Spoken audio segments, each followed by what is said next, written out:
Hello, everyone, and welcome back to another workshop of the Cybersecurity Pocket Edition series by Q Project. And today we're going to be talking about the Tor Network.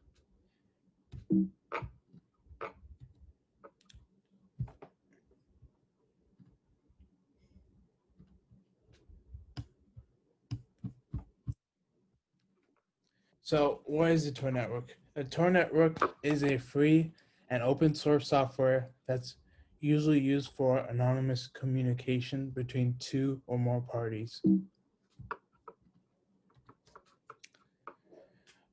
Tor actually stands for the Onion Router. It's an acronym short for this. It actually started out in the mid 1990s. It was developed by the U.S. Naval Research Laboratory for the purpose of securing U.S. intelligence communication, and it was later developed by DARPA, which is the Defense Advanced Research Projects Agency in the United States.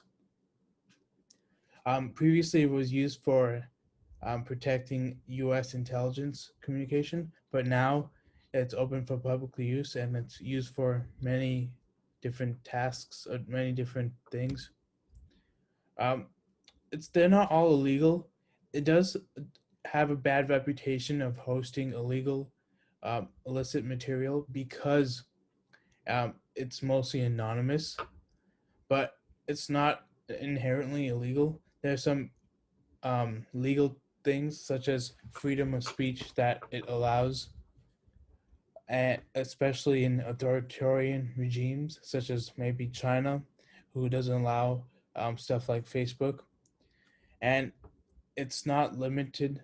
It doesn't limit, or actually it limits government meddling, so the government can't regulate as often or with great um, purpose.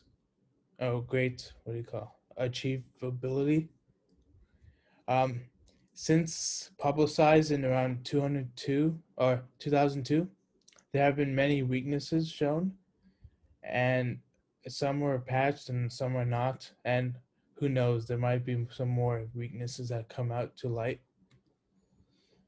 It's also not 100% secure, as many people believe. They don't give you, a Tor network doesn't give you a blanket anonymity in the internet. But of course, it's maybe better. It gives you better privacy slash anonymous culture compared to a regular visit, such as the Chrome browser, which collects lots of data from you. And so, in general, the Tor network is so popular today because privacy and anonymity is very important, since all the information is collected by large companies, and so we want to mitigate that, and that's the purpose of the Tor network. So how does it work? So you start off at the client on the bottom left, and you ask some random server or a server known as the Tor browser, the Tor project.org, basically the people who created the Tor network. You ask them for a Tor guard network node, which is where the client connects to it. So the client connects to a Tor network node guard, which is basically how your internet traffic gets inputted into the Tor network. Then from there, it basically plays a game of pinball where it just bounces around from a Tor node to another. Usually it's three or more, and these are known as the Tor middle relays. And then it gets finally transmitted to a Tor exit node, which then transfers your network traffic to the destination host that's in the actual outside regular internet, not the Tor network. And then when you're getting the information back, it would follow a similar path all the way back to a client machine. So some internet security flaws of Tor's inherent security flaws. Well, first of all nodes are voluntary, which shows that many people can just set up a Tor node and they can just capture packets. For example, Carnegie Mellon University had a team of researchers which actually took control of a large set of Tor nodes, and they were able to capture Wi-Fi packets and analyze users like Wi-Fi or just users traffic and like what websites they were visiting. They were able to directly see that, which basically destroys the whole um, anonymity and privacy um, tag that has been put on the Tor network.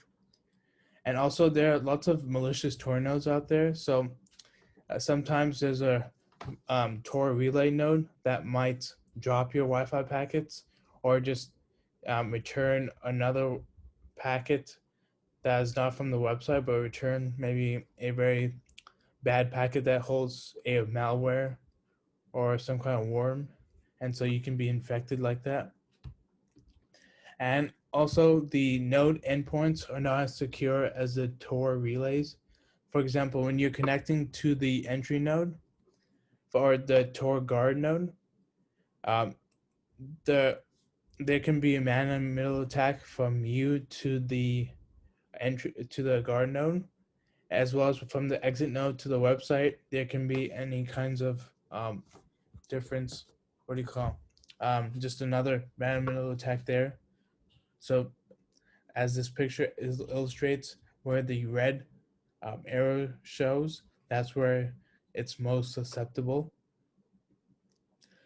You can also use Tor with other privacy services, but of course you have to worry about where there are privacy bottlenecks. For example, here that attacker can hack the VPN server and get your IP address, and then look at um, this red line from you to the VPN server. You can get a man in the middle there. Also, when you're adding more privacy services, you have to be wary of the information they collect. So, for example, if I buy a Proton VPN, this is not sponsored by Proton VPN, by the way, but if I just get any VPN service, I have to pay with my credit card. And so, all credit card has all my information. It's linked to my social security number. It's linked to everything, and so there's not any anonymous communication there if I'm hacked. So some services that you can use. So whatever you have, you go from a client, which is you, to whatever to Tor.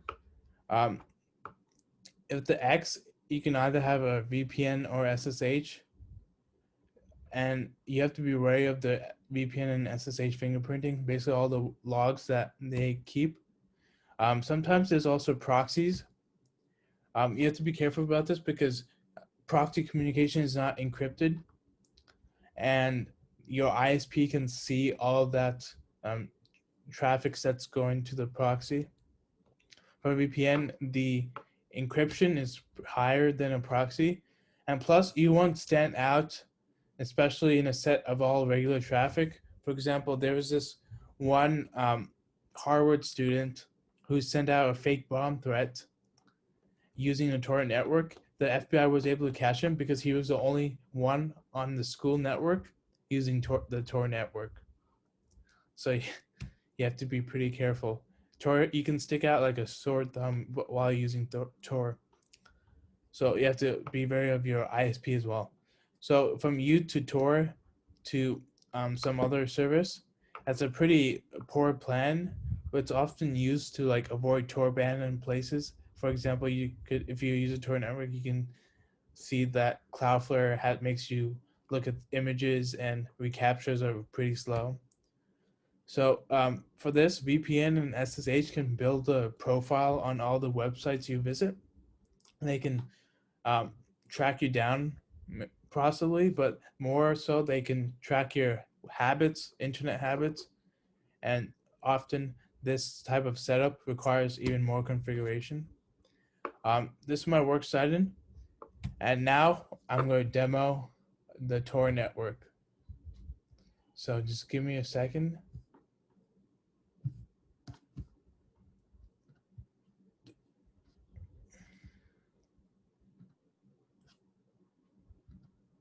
Okay, you can see my terminal, right? Okay, awesome. So here, you would to install Tor on Mac OS, you would do brew install Tor. This would come with Tor socks and Torify, which is um, all bundled into the package of Tor. So you can just do brew install Tor, and so from there you have brew service. If you type brew services, you should see Tor right here. It may be started, maybe not started. If you do um, brew Tor start, or sorry, my bad, services stop Tor, you can stop the service of Tor. If you do brew services, you can see that Tor stopped. Now if I do that again, brew services start Tor, you can see that Tor started. So now we get to actually use Tor. So let's actually, if you do curl http bin.org/IP,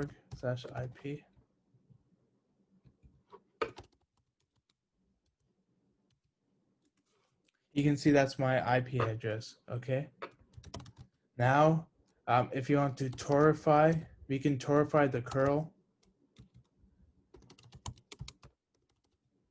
bin.org. Here, sometimes you get this error, which is specific for Mac OS. And so what you can do a quick command. You basically you copy the curl command to your local set. Oops. Okay, now if you do Torify curl, see it's jumping through all the relays, and look, I have this IP address right here. So let's check this IP address and see where it is located.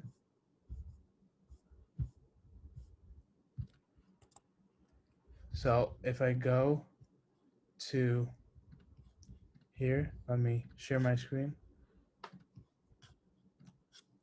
So if I look up this IP address, I can see that it's a Tor exit node and it's located in somewhere in India. So that's basically my workshop. And you can see that the services offered was a Tor exit node. And that's it.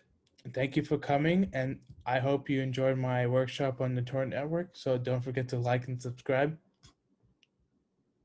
Thank you.